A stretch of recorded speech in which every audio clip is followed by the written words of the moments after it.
Assalamualaikum warahmatullahi wabarakatuh.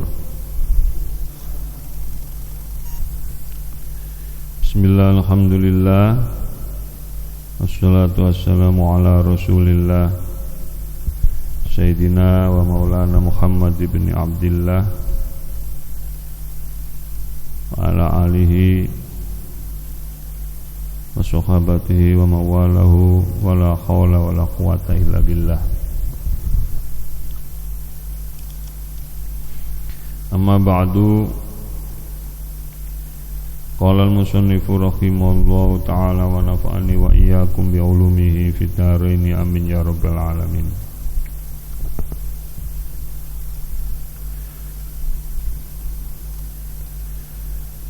Qala Allah ta'ala qul ma sa'altukum min ajrin fa huwa lakum in ajriya illa 'ala Allah wa huwa ala kulli syai'in syahid.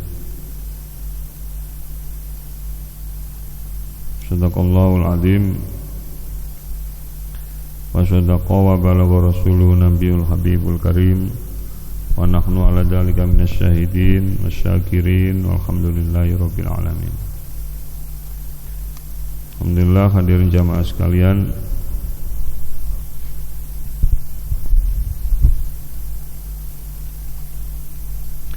segala pujian hanyalah milik Allah yang mempertemukan kita semuanya pada kesempatan malam ini untuk melanjutkan kajian tafsir surat Saba, di mana pada ayat ke-46 yang lalu Allah ingin meyakinkan kepada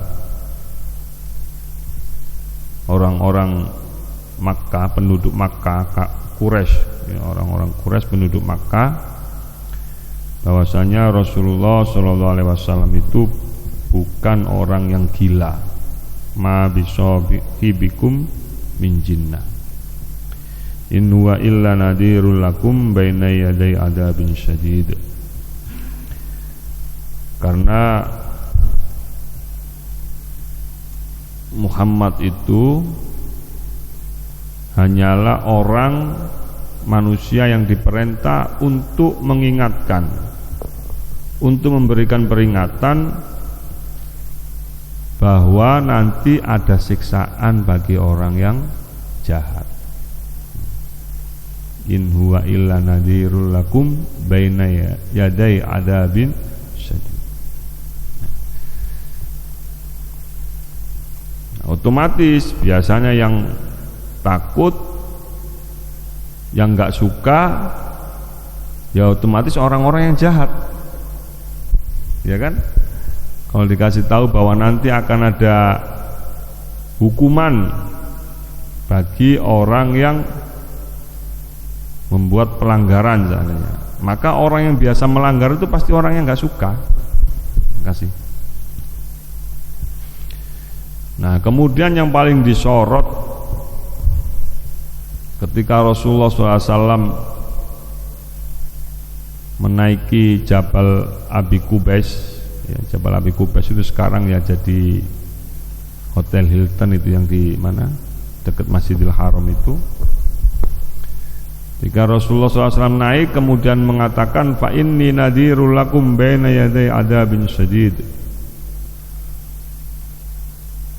Ketika orang-orang Quraisy, tokoh-tokoh Quraisy pada ngumpul, umur Nabi sekitar umur 41 atau 2 tahun ya, kan udah cukup dewasa itu ya.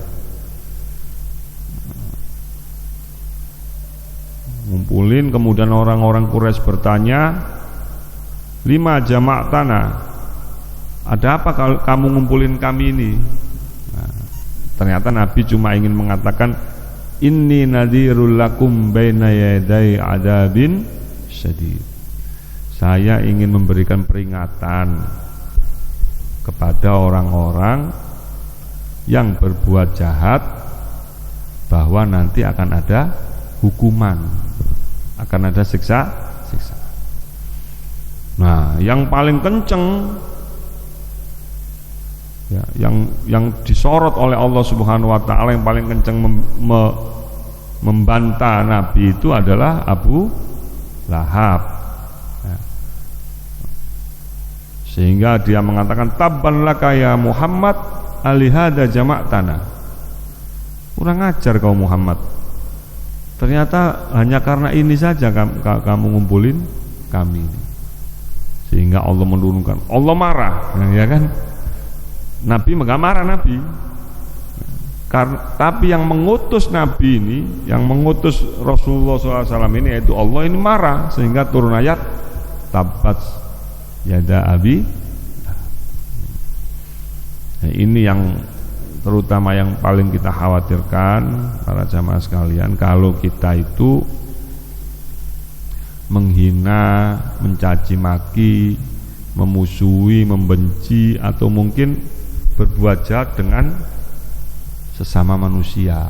Ini yang kita takutin tuh ini, ya kan? Mungkin manusianya sih nggak berani balas karena lemah, iya. Karena lemah. Mungkin orang tetangga kita sakit hatinya, mereka nggak berani balas karena ngalah mungkin, atau mungkin karena dia lebih lemah, merasa orang nggak punya. Tapi ingat bahwa mereka semuanya, ingat, muslim ataupun non muslim itu makhluk ciptaan Allah, ya kan? Makhluk ciptaan Allah. Takutnya yang marah bukan makhluknya, tapi yang menciptakan. Wong buatannya kok dihina, ya kan? Nah, kayak bapak-bapak sudah ngecat rumah cakep-cakep, ya kan? Atau kalau di mana, kalau di jalanan itu suka ada orang ngecor, ya kan? Tiba-tiba ujuk-ujuk ada orang jalan, marah nggak yang ngecor itu? Udah dicor, dihalus-halusin, oh ada orang injek-injek. Apa yang marah cor-corannya? Tidak, yang marah yang membuat cor-coran itu. Makanya hindari menyakiti hati orang-orang, hindari menghina orang, hindari mencaci maki orang, karena semua orang itu adalah makhluk ciptaan Allah. Muslim ataupun non muslim dilarang. Nggak ada sejarahnya Nabi itu menghina orang non muslim, apalagi orang muslim sesama muslim.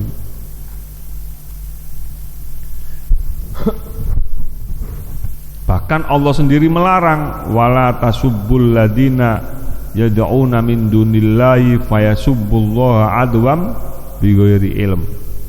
Allah sendiri melarang, jangan sampai kamu menghina, mencaci maki, ya, bahasa Jawane misuin orang yang menyembah Tuhan selain Allah. Allah sampai melarang. Kenapa? Karena nanti mereka akan menghina Tuhanmu. Siapa Tuhan kita? Allah.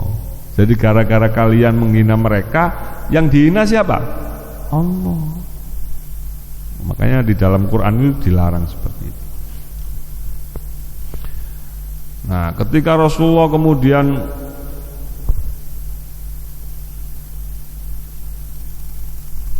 di apa itu? Dimusuhin seperti itu sama orang-orang Quraisy. Jadi ini awal awal Nabi itu mendapatkan perintah untuk berdakwah secara terang-terangan. Awalnya berdakwah sembunyi-sembunyi, setahun 2 tahun, kemudian berdakwah terang-terangan, sehingga Nabi langsung naik aja, ya, naik aja udah ke atas Jabal Abi Kubais namanya, Gunung Abi Kubais. Nah, habis itu Nabi ya hampir mau dipukulin sama orang-orang Mekah itu.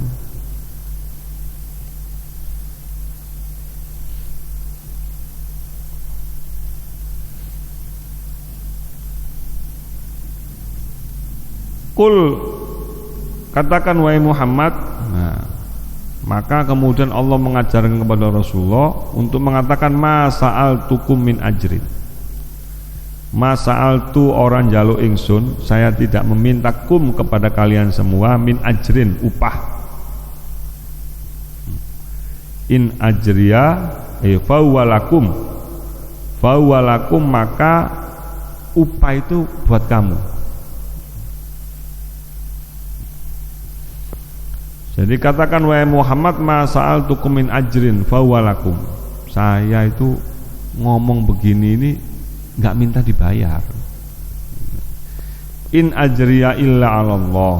Tidaklah in ajriya tidaklah upahku itu illa 'alallah kecuali dapat upah dari Allah Subhanahu wa taala.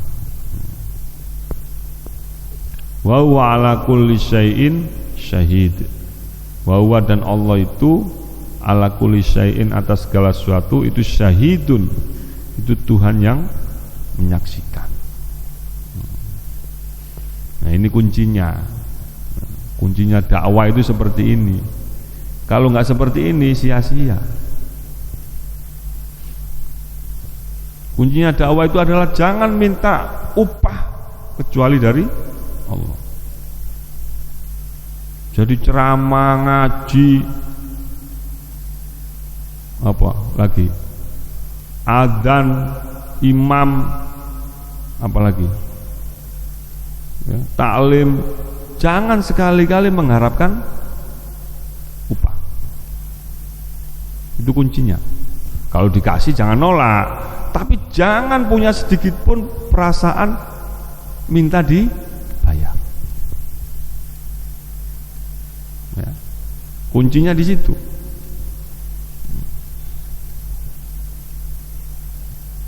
Karena konsep ma sa'altukum min ajrin inilah, in ajriya illa 'alallah inilah, maka Islam itu nyampe sekarang nyampe di Perumas 3. Kalau dari dulu Rasulullah SAW itu sudah minta upah kepada orang Arab, sudah disembelih dari dulu. Justru karena nggak minta apa-apa ini salahnya apa? Iya kan? Ya, didengerin aja wong. Nggak dengerinnya nggak apa-apa. Kenapa aku pakai dipukulin? Kenapa aku pakai di ini kan gitu? Ya.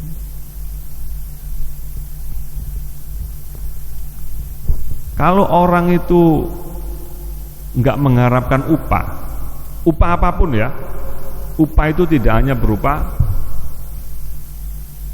istilah sekarang amplop, ya kan? Tidak. Pujian. Jangan mengharapkan pujian dari manusia. Ini upah, ini pujian, ini upah. Ada orang itu dipuji, di apa? Dielulukan, udah senang itu. Walaupun nggak dibayar. Ada nggak? Ada. Contohnya apa? Contohnya ya politisi-politisi itu malah bayar kan dia kan. Yang dibutuhkan apa? Yang dibutuhkan adalah pujian dari orang-orang itu. Ada.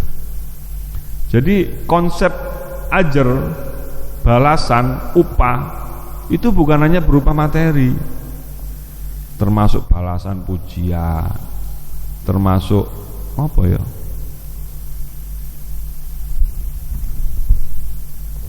Termasuk dielulukan. Ini yang saya selalu ingatkan. Makanya ketika sekarang dunia zaman sekarang ini, mohon maaf ustadz-ustadz, kiai-kiai, habib-habib sudah pada masang tarif, jangan berharap yang dengerin itu mendapatkan manfaat. Kenapa? Karena sudah dibayar. Allah nggak buka hatinya orang yang mendengar itu. Pulang nyampe rumah ya wis lali, nggak ada yang apalagi ngamalin, nggak ada. Kenapa?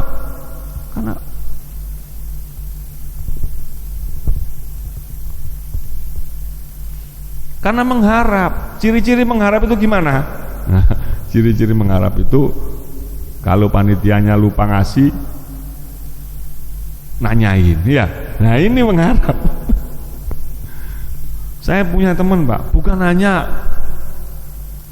berani nanyain dia, bukan, nelpon ketua DKM-nya kok cuma segini, kurang, maksudnya kurang. Nah ini ciri-cirinya yang mengharapkan upah dari manusia udah nggak usah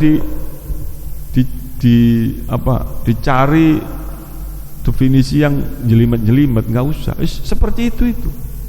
Saya punya banyak teman yang seperti itu. Ada lagi teman saya itu kan banyak Pak, ustadz ya kan? Di Tambun Selatan, Bekasi Timur sudah banyak yang materialistis. Bukan berarti saya nggak suka materi, bukan. Tapi sekali lagi berangkat itu ngaji,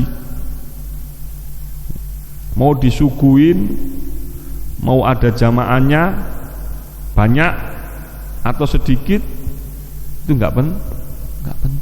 Mau pulangnya di sangonin atau tidak itu nggak penting. Kenapa? Karena niatnya ngaji. Mau dipuji monggo, dihina monggo, yang penting jangan disenggol aja. Kalau disenggol ya saya nggak mau diem lah gitu. Karena apa al ainu bil aini wal anfu bil anfi wal udunu bil uduni, ya kan?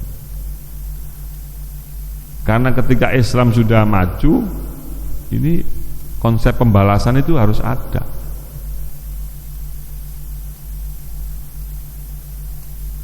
Dan ini berawal dari kemarahan Rasulullah SAW ketika melihat jasad pamannya Sayyidina Hamzah itu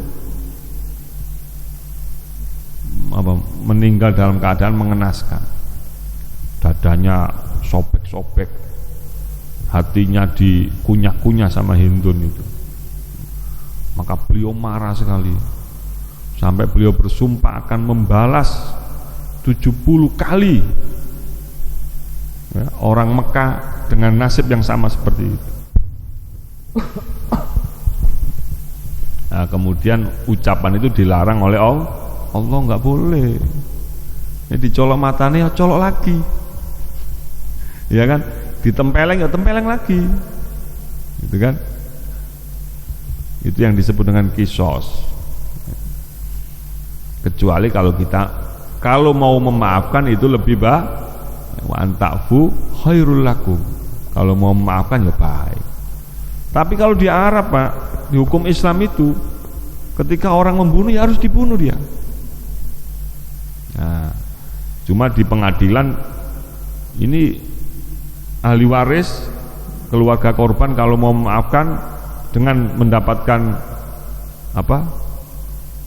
namanya diat ya, namanya itu itu namanya denda ya, denda 100 juta dikasihkan ke keluarga korban dan nerima, boleh itu dimaafkan, diampuni, nggak dibunuh. Tapi kalau keluarganya diam saja nggak mau, harus dibunuh. Jadi harus setimpal, nggak boleh lebih. Dipukul sampai giginya rontok 1, ya dipukul lagi sampai giginya rontok 1. Kalau giginya rontok 2, ya dibalas lagi. Nah, itu namanya al-ainu bil aini wal udun bil udun. Ya, makanya saya itu sedih, saya bolak-balik bilang sedih. Kenapa? Ya, saya ulang-ulang terus tuh, peringatan Maulid, peringatan Isra Mi'raj, ngaji juga setiap saat, ya kan, peringatan Maulid setiap tahun, tapi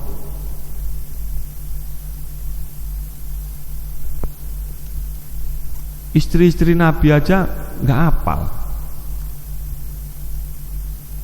Saya ulang terus ini, karena istri Nabi itu ummahatul mukminin, ibunya orang-orang beriman. Orang beriman nggak?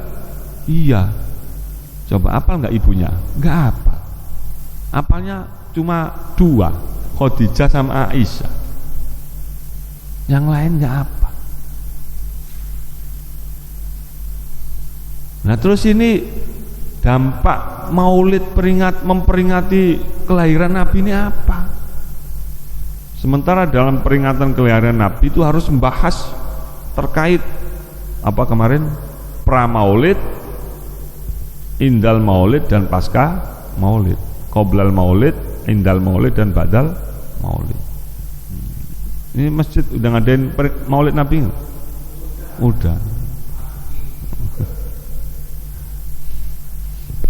Yang dibahas apa? Hah? Ustaznya bahas apa? Iya. Nah itu diulang-ulang nggak apa-apa itu supaya sampai hafal.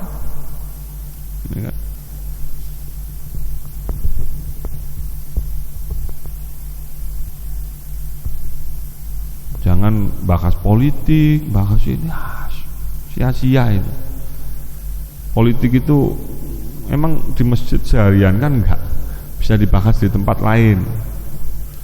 Tapi ini bahas untuk agama. Ya kan? Terutama maulid ya maulid, Isra Mi'raj ya bahas Isra Mi'raj saja gitu. Nah ya. Kadang-kadang teman-teman itu ada lagi begini Pak, dia punya jadwal banyak nih khutbah, anggap punya jadwal khutbah di Nurul Ikhwan, amplopnya 1.000 seandainya 100.000, udah terjadwal, tiba-tiba dapat tawaran dari temannya untuk gantiin di tempat lain yang upahnya lebih besar. 1 juta seandainya. Tiba dia meng-cancel telepon sama Pak Cisanudin. Saya nggak bisa ini gitu. Cuma badalin yang lain aja. Milih di sana. Ini adalah ciri-ciri yang sudah pasti minta imbalan. Udah nggak usah dibantah-bantah lagi. Sementara konsep Allah mengajarkan kepada Rasulullah supaya berani ngomong, mengucapkan kebenaran, ya kan? Supaya berani jangan mengharap balasan dari manusia, baik itu berupa materi ataupun non materi. Ada lagi yang ngaji, jamaahnya cuma sedikit, marah-marah Ustaz. Mana sih jamaahnya? Saya jauh-jauh dari sono. Ngaji jamaah cuma segini, sia-sia ini. Itu nggak pernah belajar tasawuf itu, ya kan? Namanya niat ngaji, yang penting di tempat ada jamaah walau wahidah, walaupun satu. Kalau udah ada satu, ya udah jamaah.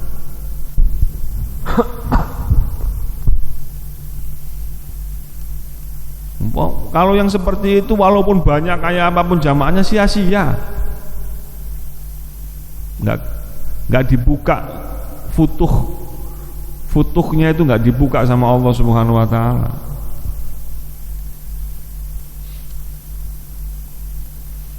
Ya, itu saja. Sampai diperjuangkan dan lain-lainnya, nggak boleh lah itu. Pokoknya niat dakwah, niat menyampaikan agama itu harus konsepnya ma sa'altukum min ajrin fa walakum in ajriya illa 'alallah. Kalau udah niat karena Allah itu yang jauh jadi dekat, ya kan? Untuk menyampaikan benar dan batil itu nggak takut, karena nggak ngarep-ngarep.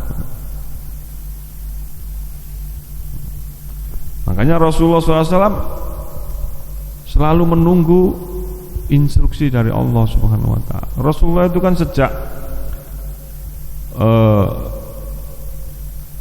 masa 5 tahun setelah mendapatkan wahyu itu kan sudah pengen hijrah.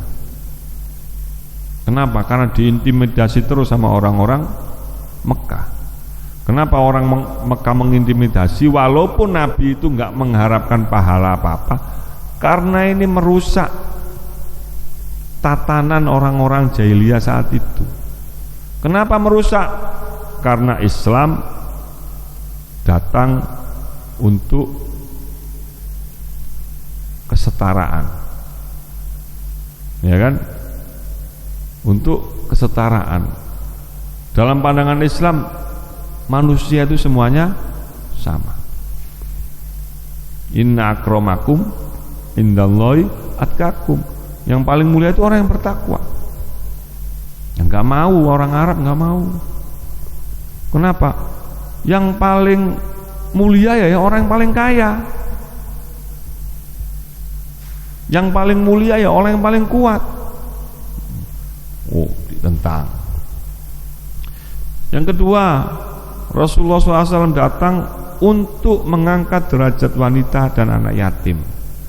Yang pada saat itu wanita dan anak yatim ini menjadi kelas yang tersendiri. Anak yatim dijadikan budak, miskin ditambah miskin, wanita dijadikan kelas 2. Allah mengangkat derajat wanita. Wanita itu dulu kan ya udah kayak barang saja, ya kan, dijual sama orang tuanya bisa, ya jual beli. Ya, berarti kan kayak perbudakan atau prostitusi. Nah, tapi Islam datang. Makanya ketika Rasulullah SAW mendapat wahyu ara'aital ladzi yukadzibu biddin fadzalikal ladzi yad'ul yatim wa la yakhuddu 'ala ta'amil miskin. Orang yang mendustakan agama itu orang yang membentak anak yatim, nggak mau memberi makan fakir miskin. Pada saat jahiliyah itu yang orang semakin miskin, orang miskinnya semakin miskin, yang kaya semakin kaya. Yang ketiga, Islam hadir, ajaran Rasulullah datang juga membawa penghapusan riba, sistem riba. Kita itu zaman dulu yang paling kencang terkait riba itu ya keluarga Nabi sendiri, paman-paman Nabi, Abu Lahab, Sayyidina Abbas, ya kan?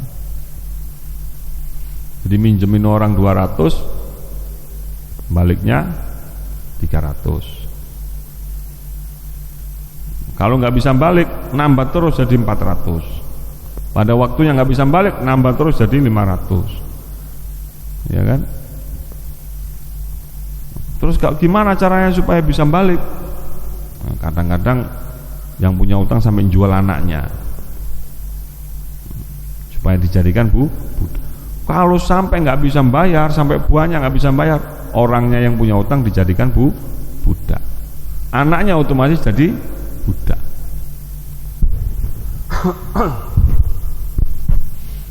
Nah, makanya kenapa mereka nggak suka walaupun Nabi itu nggak mengharapkan balasan, karena Nabi itu menghapuskan itu semua. Lebih-lebih Nabi nadirul lakum baina yaday adabin syadid. Nabi diperintah oleh Allah, tugasnya adalah nadir, memberikan peringatan bahwa nanti akan ada hukuman bagi orang-orang yang berbuat jahat. Orang jahiliyah itu bukan tidak tahu bahwa itu jahat, bukan, mereka tahu, tapi karena ini menyenangkan, jadi kejahatan itu jadi seakan-akan sebuah kebenaran. Ya, teman-teman itu saya tanya, nggak tabu bahas tentang masalah itu. Wah, jangan ngisi di masjid Nurul Ikhwan lah, amplopnya tipis, nggak soheh kata. Ngomong-ngomong kayak gini nggak tabu, sementara dia ustadz, ya kan, bahkan ada yang manggil kiai. Mestinya kan jauh dari, apalagi ya katanya kalau nggak amplopnya nggak tebel nggak menghormati. Jadi penghormatan dan tidak dinilai dari materi. Sama kayaknya sama sekali nggak ingin mengharapkan balasan dari Allah Subhanahu wa taala.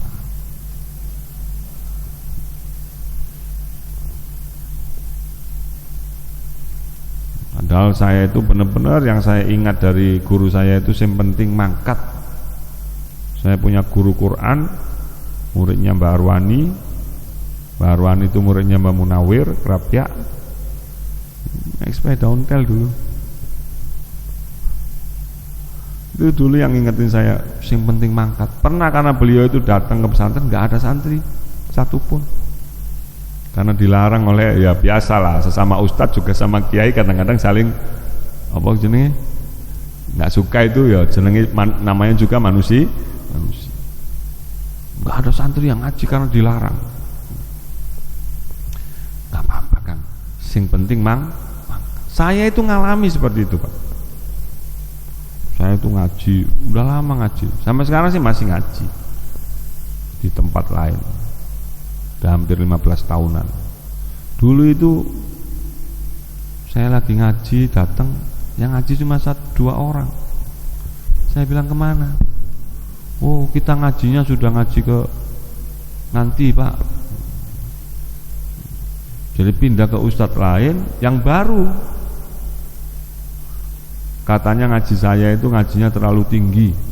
Ngaji di sini aja biasa. Apa sih? Tapi saya punya prinsip, selama tidak diberhentikan sama ketua DKM-nya, saya berangkat terus. Nggak ada yang ngaji juga nggak apa-apa. Ya kan? Kenapa? Karena berangkatnya niatnya ngaji. Kalau nggak ada, ya pulang gitu aja, kok repot. Kalau ada satu, ya itu sudah jamaah.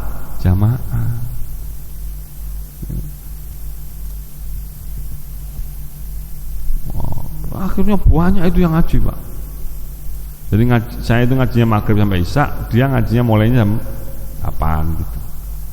Jadi tempat itu juga. Tapi itu diuji saya namanya, ya kan? Ketika kita istiqomah ngikutin arahan guru, diuji. Saya ngaji terus, saya berangkat terus, walaupun awal-awal benar-benar nggak ada, ya nggak ada ya pulang. Dan nggak dikasih apa-apa, ya kan? Saya dulu ngaji di sana itu nggak pernah dikasih dan nggak minta.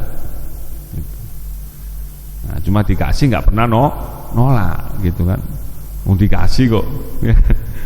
Yang penting itu nggak minta. Makanya konsepnya itu masa'al tukum, saya nggak minta kepada kalian. Min ajrin, upah, ya kan? Tapi ya subhanallah, Allah kan maha melihat. Nggak sampai setahun itu entek dewe. Jadi habis sendiri, balik lagi ngaji ke saya. Saya juga nggak mungkin. Ya us, jalan. Makanya konsepnya seperti itu. Kalau yang ya kita tahulah sekarang beberapa kejadian ketika menyampaikan agama, menyampaikan ajaran Islam, tapi titik tolaknya berawal dari materi, ada, ya kan? Nggak husnul khotimah,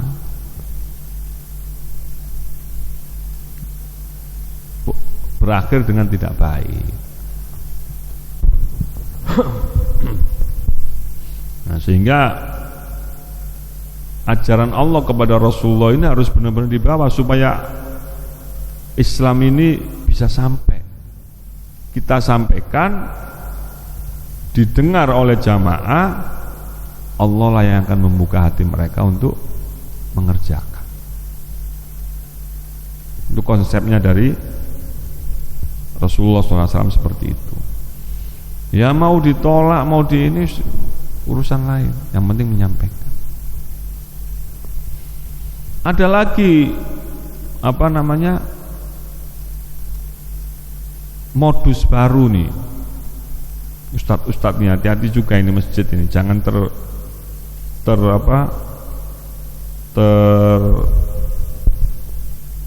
kau ya, dengan ustadz datang, saya nggak minta dibayar, saya ikhlas. Nggak taunya dia sudah ada yang bayar, ya kan? Tapi yang diajarin ini ajaran-ajaran yang sesat, menyesatkan. Ajaran-ajaran yang ya ajaran-ajaran Wahabi, ajaran-ajaran Khawarij lah. Ajarannya kelihatan baik. Yang kata Sayyidina Ali itu ajarannya baik, tapi yuradu bihal batil. Tapi yang tujuannya tidak baik. Ya hampir sama. Koyoke api ngaji, nggak taunya dia panitianya lupa ngasih amplopnya aja marah-marah. Nagih-nagih kan gitu. Kelihatannya baik, ikhlas, nggak minta dibayar, dikasih amplop nolak, buat masjid aja. Nggak taunya udah dibayarin. Yang penting ajaran dia ini bisa dilanjutkan ngajinya. Ada juga yang seperti itu.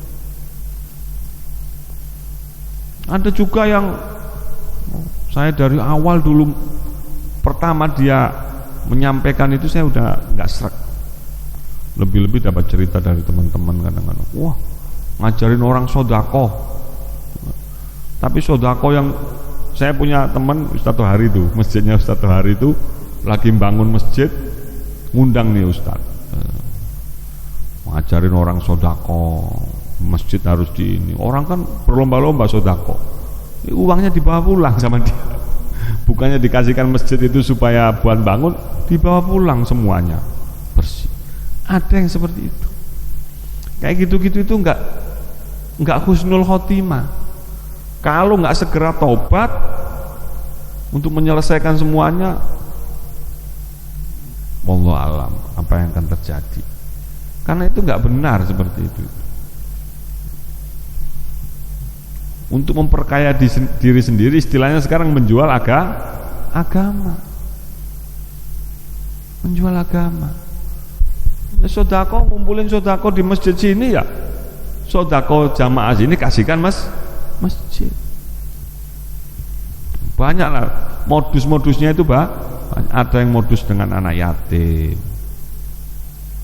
ya kan, ngumpulin anak yatim di satu pesantren anak yatim seandainya, minta-minta ke sana sini bukan buat anak yatim yang tetap makan tempe, kiainya makan daging kambing terus kan gitu. Ya, nggak bisa kayak gitu. Kalau Rasulullah SAW dulu beliau makan tempe, sahabatnya juga makan tempe. Beliau makan daging, sahabatnya juga semuanya makan daging. Bahkan seringkali justru sahabatnya makan daging, Nabi makan cuma tempe, cuma kurma satu.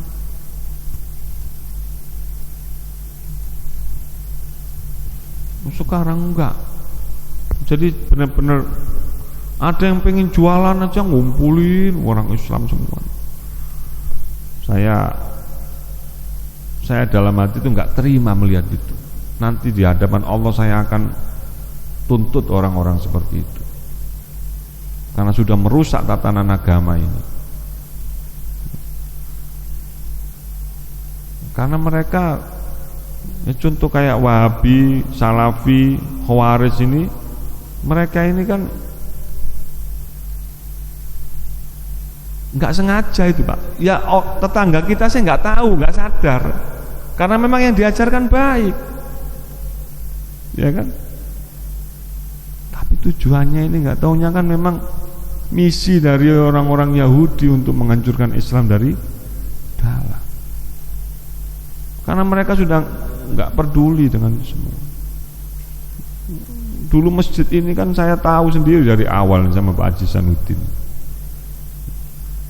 Masjid punya aturan yang harus dihormati semua. Ini nggak mau ikut aturan. Masih ingat saya itu, pintu masjid mau linggis katanya, karena ini rumah Allah, mau dibongkar. Nah, ini ciri-ciri Wahabi itu kayak gitu.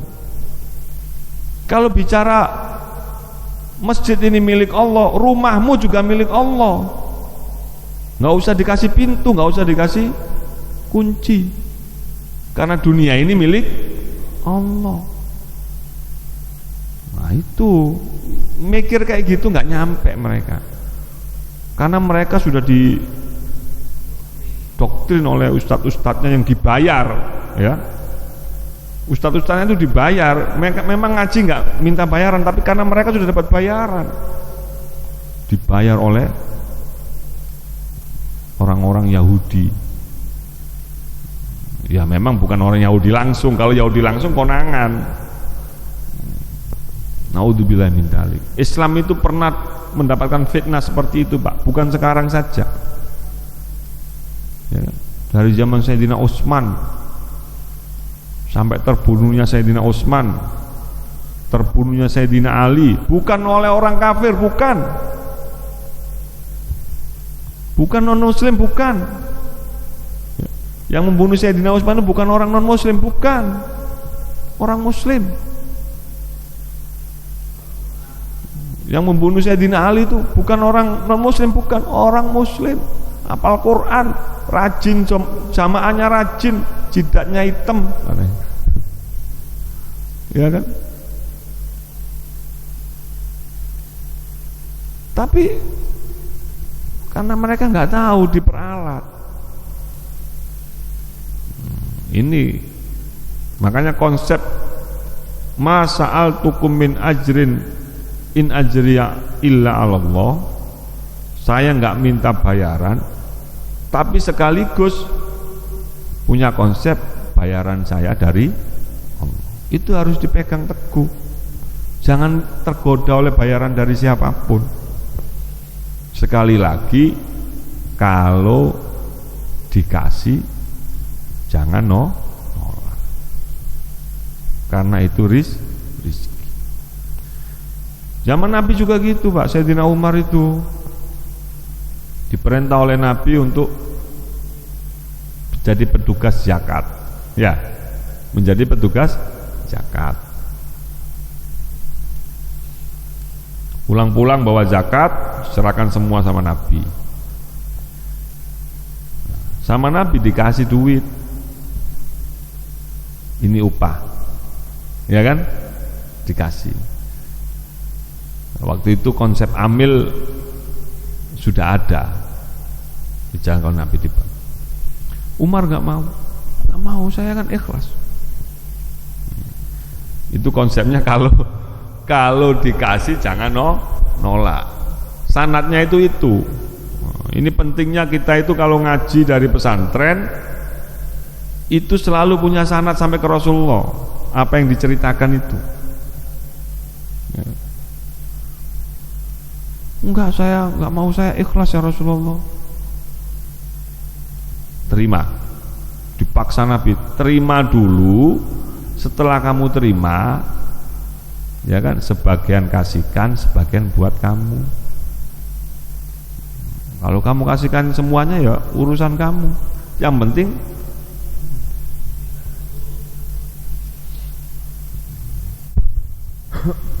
gitu. Kadang-kadang saya malah lupa itu diuji itu. Saya pernah, Pak, Jumatan di mana lupa nggak dikasih amplop. Ya, saya nggak minta, udah istighfar aja terus di jalan itu kan. Istighfar. Mudah-mudahan istighfar itu supaya mudah-mudahan hati ini nggak tergoda untuk ada unek-unek yang lain. Ya hampir 3 hari atau 5 hari kemudian ketua DKM-nya datang, minta maaf karena lupa nggak ngasih amplop. Barokahnya bukan dibawain amplop doang, dibawain beras, dibawain pisang.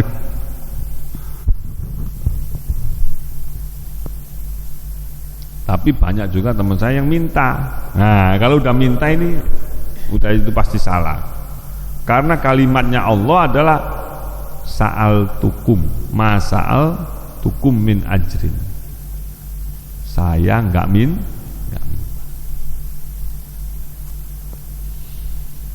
Ada yang nawar. Oh, sekarang saya sudah biasa itu, udah nggak bisa dibantah lah. Ya kan, yang model apa? Pakai manajemen segala itu ya. Ada yang alasan, saya nggak minta dibayar, manajemen saya yang minta. Gusti Allah kok dikadalin kayak gitu loh, tega-teganya gitu kan. Saya nggak pernah minta bayaran dari panitia, manajemen saya yang minta. Itu namanya menipu Allah. Bisa nggak menipu Allah? Bisa. Wa makaru wa makarallah. Orang-orang kafir, orang-orang munafik dulu menipu Allah, Pak, pura-pura masuk Islam. Tapi Allah juga bisa menipu. Wa makarallah. Wallahu khairul makirin, dan Allah itu Tuhan yang paling bisa merekayasa, paling mengetahui rekayasa orang-orang itu. Udah akhirnya dikit-dikit terungkap. Makanya sekali lagi besok kalau punya anak atau punya cucu yang jadi ustadz, jangan sampai buat tarif, ya. Kalau udah pakai tarif itu sudah berarti udah nggak bakalan berkah ilmunya, yang disampaikan nggak bakalan mendapatkan futuh dari Allah Subhanahu Wa Taala. Mudah-mudahan kita semuanya selalu mendapatkan hidayah dan maghfirah, ampunan dari Allah Subhanahu wa taala, dan kita juga selalu dilindungi oleh Allah Subhanahu wa taala. Al-Fatihah. Alhamdulillahirabbil alamin arrahmanir rahim iyyaka na'budu wa iyyaka nasta'in shiratal ladzina an'amta 'alaihim ghairil maghdubi. Akhirul kalam, subhanakallahumma bihamdika asyhadu an la ilaha illa anta astaghfiruka wa atubu ilaik. Wallahul muwaffiq ila aqwamit thoriq. Wassalamualaikum warahmatullahi wabarakatuh.